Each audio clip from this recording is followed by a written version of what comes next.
So, homeless people in Maine, have you noticed an age group with the people who are homeless? So like I said, I've grown up here.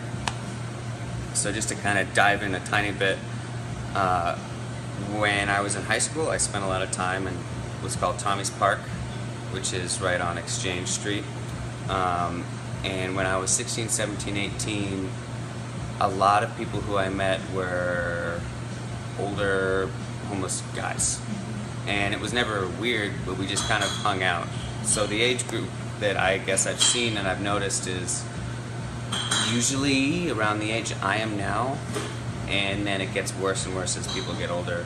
But so there's the teen center, but you can't go there after you're 18. And then there are a few resource centers around here, but it's not a safe place for women or for weaker people. Where do you think the gay, lesbian, bi, trans people would feel safe in Maine? I guess in a space that was created specifically for them. So I have friends, but none of them are. I have friends who are a part of that community and they go to events, but none of them are homeless. They have homes, they have jobs. People who work here, but it's kind of hard to put together a group like that, I guess. Well, I appreciate your time. Is there anything that you wish that Maine had for resources that we don't have now? That's a pretty broad question. If you could wave a magic wand around what the needs are for the people who you say are weak or vulnerable. I suppose what would really be something that I notice a lot of is restaurants, grocery stores throw away so much food. It's insane. We throw away so much food here. I try to take home as much as I can, but it just goes bad in my fridge. And I'll be walking home and I'll be trying to find someone who needs food.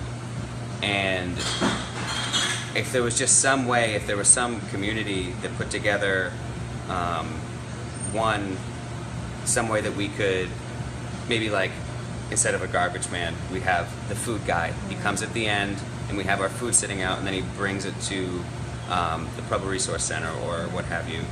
And one other thing I was thinking of is, I used to landscape in Cape Elizabeth and I'd see all these giant houses that are vacant all through the winter. And then all I'm thinking about is all these people who have really not a lot of clothing, they don't have gloves, they might have hats, and they're staying outside or staying in these centers.